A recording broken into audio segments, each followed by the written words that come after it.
আমি যে ওদের খোদাকে গালি দিব না, তাহলে আমার খোদাকে গালি দিলে সেটা আমি প্রতিরোধ করব না? আমার কোরআনকে কেউ প্রশ্নবিদ্ধ করলে এটা আমি উত্তর দিব না? আমার মুসলমানকে সেজদা থেকে উঠিয়ে যদি কেউ নিয়ে যেতে চায় এটাকে আমরা প্রতিরোধ করব না? আমার মসজিদকে যদি কেউ ভেঙে গুড়িয়ে দিতে চায় সেটাকে আমরা ফিরাবো না? আমাদের দ্বীনি মার্কাজ মাদ্রাসাগুলোকে যদি কেউ কেউ কেউ ভেঙে দেয় তাহলে কি সেটা আমরা ফিরাবো না? তো এখন যারা মসজিদ ভাঙতে আসবে তারা কি ভদ্র মানুষ? ভদ্র মানুষ না। যারা মাদ্রাসা ভাঙে তারা ভদ্র মানুষ না। একজন মানুষ সেজদায় গেছে সেখান থেকে লাথি দিয়ে উঠাই দেয়, ভদ্র মানুষ না এরা। একটা ছোট ছোট বাচ্চারা যে এখনো ভালো খারাপ বুঝে না, সে আল্লাহ বলে আর তাকে জয় শ্রীরাম বলার জন্য যখন আঘাত করে, নির্যাতন করে, যারা এই কাজটা করে তারা কি ভদ্র মানুষ? তাহলে আমি যদি বলি আমি ভদ্র হয়ে গেলে সব ভদ্র হয়ে যাবে, এটা কিভাবে হইল? নবীর চেয়ে তো ভদ্র মানুষ কেউ নাই, নবীর পরে সাহাবীদের চেয়ে ভদ্র মানুষ কেউ নাই। যে ভারতে আমি দেখলাম কিছু মানুষ নামাজ পড়ছে, খুব বুঝবেন কেন আল্লাহ সাহাবায়ে কেরামকে এভাবে বলছেন। মাত্র জিহাদ করে আসছে, এখনো বলে যে মা লাকুম, কি হলো তোমাদের, বেরোচ্ছ না কেন জিহাদে? মানে বিশ্রামের সুযোগ নেই। বিশ্রাম জান্নাতে করবে, এটা বিশ্রামের জন্য না। বিশ্রাম সেখানে, এখানে না, এটা কাজের জায়গা, এটা ইসলামকে নিরাপদ করার জায়গা, ইসলামের নিরাপত্তা দেওয়ার জায়গা। কিছু মানুষ নামাজ পড়ছে আর ভারতের প্রশাসন এসে এদেরকে লাঠি দিয়ে, সেজদার মধ্য থেকে লাঠি দিয়ে উঠে ফেলতেছে। কেন? আবার ছোট ছোট 3-4টা বাচ্চাকে ধরে নিয়ে যায়, ওদেরকে মারতেছে। আর একটা ছেলে বলছে আল্লাহ, মুসলমানের বাচ্চা যখন আল্লাহ বলে উঠছে, কি আল্লাহ বলছো, এখন ওকে জুতা নিয়ে মারতেছে। সবগুলো জয় শ্রীরাম বলো। এই যে এই কাজটা যে হচ্ছে, এখন ওই ছেলেগুলা তো ছোট বাচ্চাগুলোকে এদের ক্ষতি করে নাই, ক্ষতি করছে? করে নাই তো। ও আল্লাহকে ডাকছে, ওদের কেন এত মাথা ব্যথা? এরা নামাজ পড়তে আসছে, সেজদা করলো আল্লাহকে, ওদের এত কষ্ট লাগে কেন? দেখেন না আমাদের দেশে বোরখা পরে স্কুল কলেজ বিশ্ববিদ্যালয়ে যায়, ওদের গা জ্বলে, এটা বোরখা পরে আসতে পারবে না।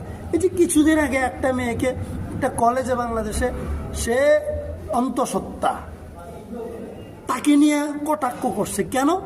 কিছু মানুষের শয়তানি স্বভাব আছে পৃথিবীতে, এটা কিয়ামত পর্যন্ত থাকবে। এই জন্য আল জিহাদু মাদিন ইলা ইয়াউমিল কিয়ামা, এই যে এই বিষয়গুলোকে থামানোর জন্য, এই অপরাধীদেরকে দমন করার জন্য লাঠি দরকার, জিহাদের জন্য। জিহাদ নামাজ প্রতিষ্ঠার জন্য না, নামাজকে নিরাপদ রাখার জন্য, নামাজের নিরাপত্তার জন্য। কোরআন কেউ পড়িয়ে দিবে আর আমি ঘরে বসে হায় হায় রে, আমি তো কিছু করতে পারতেছি না, এটার জন্য কেউ যেন কোরআনকে অসম্মান করতে না পারে। আল্লাহ তাআলা দেখেন কিভাবে আমাদেরকে শিখায়।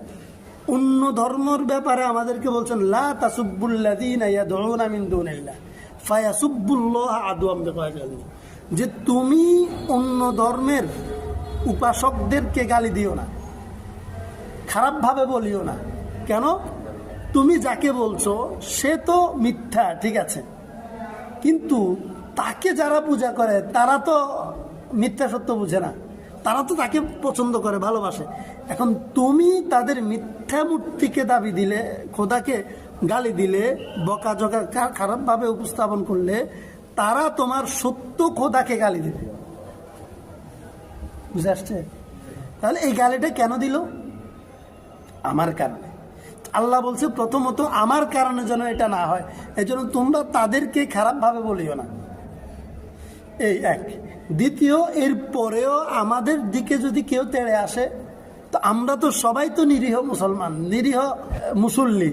আমি কোরআন তেলাওয়াত করতেছি, একজন বুজুর্গ মানুষ, বয়স্ক মানুষ কোরআন তেলাওয়াত করতেছে, একটা এসে ওনার হাত থেকে কোরআনটা নিবে, ছিঁড়ে ফেলে দিবে, তো এটাকে থামাতে হবে না?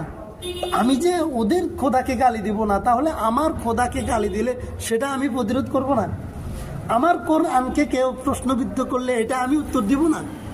আমার মুসলমানকে সেজদা থেকে উঠিয়ে যদি কেউ নিয়ে যেতে চায় এটাকে আমরা প্রতিরোধ করব না? আমার মসজিদকে যদি কেউ ভেঙে গুড়িয়ে দিতে চায় সেটাকে আমরা ফিরাবো না? আমাদের দ্বীনি মার্কাজ মাদ্রাসাগুলোকে যদি কেউ ভেঙে দেয় তাহলে কি সেটা আমরা ফিরাবো না? তো এখন যারা মসজিদ ভাঙতে আসবে তারা কি ভদ্র মানুষ? ভদ্র মানুষ না। যারা মাদ্রাসা ভাঙে তারা ভদ্র মানুষ না। একজন মানুষ সেজদায় গেছে সেখান থেকে লাথি দিয়ে উঠাই দেয়, ভদ্র মানুষ না এরা। একটা ছোট ছোট বাচ্চারা যে এখনো ভালো খারাপ বুঝে না, সে আল্লাহ বলে আর তাকে জয় শ্রীরাম বলার জন্য যখন আঘাত করে, নির্যাতন করে, যারা এই কাজটা করে তারা কি ভদ্র মানুষ? তাহলে আমি যদি বলি আমি ভদ্র হয়ে গেলে সব ভদ্র হয়ে যাবে, এটা কিভাবে হইল? নবীর চেয়ে তো ভদ্র মানুষ কেউ নাই, নবীর পরে সাহাবীদের চেয়ে ভদ্র মানুষ কেউ নাই। নবীকে আল্লাহ তাআলা মক্কা থেকে নির্যাতিত হয়ে মদিনায় আসার পরে আল্লাহ তাআলা এক পর্যায়ে আয়াত নাযিল করছেন, ওয়ামা লাকুম লা তুকাতিলুনা ফি সাবিলিল্লাহ। এখানে বলছে ইয়া আইয়ুহাল্লাযীনা আমানু মা লাকুম ইযা কিলা লাকুম ইনফিরু ফি সাবিলিল্লাহ ফাকাতুম। ওখানে বলছেন ওয়ামা লাকুম লা তুকাতিলুনা ফি সাবিলিল্লাহ ওয়াল মুস্তাদআফিনা মিনার রিজাল ওয়ান নিসা ওয়াল বিলদান। সন্তানেরা, ছোট বাচ্চারা, বৃদ্ধারা, দুর্বল মানুষেরা, তারা নির্যাতিত কাদের হাতে? জালেমের হাতে। জালেম তো ভালো মানুষ হয় না, খারাপ মানুষেরা হয়। আর খারাপ মানুষের সাথে চোরে আসলে ধর্মের কাহিনী চোরে শুনে না, ধর্মের কথা চোরে শুনে না।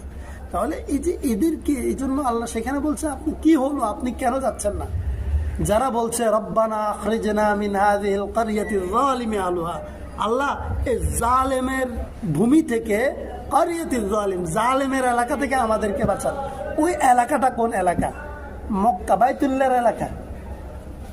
আপনি দেখেন, যেটা হারেম শরীফ যেখানে অবস্থিত, আল্লাহর ঘর বাইতুল্লাহ যেখানে অবস্থিত, আরশে আজিম থেকে সর্বপ্রথম রহমত নাজিল হয় যে জায়গায়, সেই এলাকাকে আর যেই জমিন সেই ঘরকে ধারণ করে আছে, সেই জমিনকে আল্লাহ বলছে জালিমের ভূমি।